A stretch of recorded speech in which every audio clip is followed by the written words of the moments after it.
The Myers-Briggs Type Indicator, MBTI, not only gives us insights into our basic personality types, but it also gives us insights into our emotional intelligence.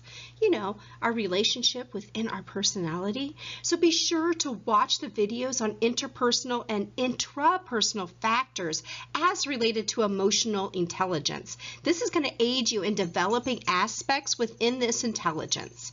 Now, this series of videos is going to focus on developmental challenges and some medius tasks to employ in order to improve your emotional intelligence and to be more in tune to those around you as well as to yourself. As an ENFJ, you are excellent on focusing on the growth of yourself and the development of others. You are great at understanding individuals and you like to promote harmony within your groups.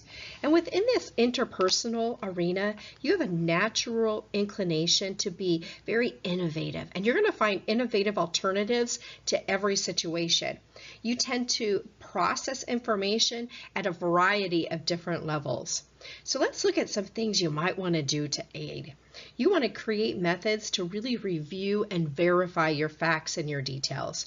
Also, allow some time to reflect. I know this is not within your tool belt. It's not something you enjoy doing, especially as an extrovert. However, it's really important because it's going to allow you to look at the analytical and the outcome-oriented logic behind decisions and the information.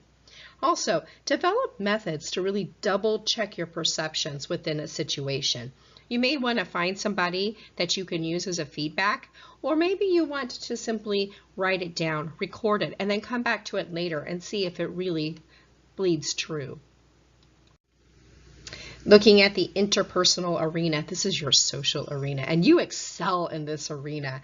You are so talented in social interactions, and you are great in social situations. So you may want to look at some ways that you can develop some feedback, some methods that are really going to critique your ideas and not to be offended by them. You also want to look at how you can increase your knowledge of conflict management strategies, and especially the competition side. Remember that when you use competition, you may be able to get more feedback and more information than you would have in other situations. You want to also hold that social energy back sometimes, because remember that although you are great with that social energy, not everybody is going to find it as welcoming as you do, because it's going to invade in other people's spaces, their emotional space and even their psychological space. And you don't want to be that personality that sucks the air out of a room when you walk in. Let's look at some things you can continue to do to improve your emotional intelligence. You are great at engaging others and networking and linking people together, and you want to keep doing that. And you also are very good at sharing concerns for understanding the impact of events on other people, and you want to keep doing that as well. And this naturally goes along with your feeling preference. For the start side, we want to look at how you can improve your emotional intelligence and what you should start doing right away. You really need to start setting clearer boundaries. You want to ask for specific actions.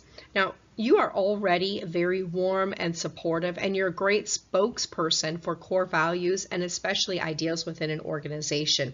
However, because you're really good at this, many times you're willing to give up your own values and step back in order to accommodate someone else. So you want to make sure that your boundaries are firm.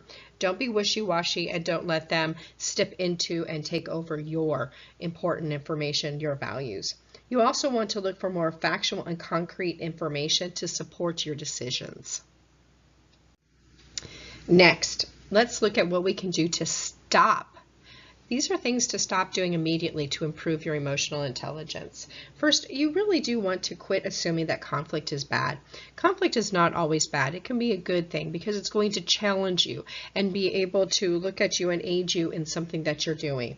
You also want to quit putting off or procrastinating ideas or important tasks because you want to meet the needs of others. Remember, you are great on focusing on the development of other people, but because of that, sometimes you procrastinate very important tasks in other ways to attend to the needs of other people.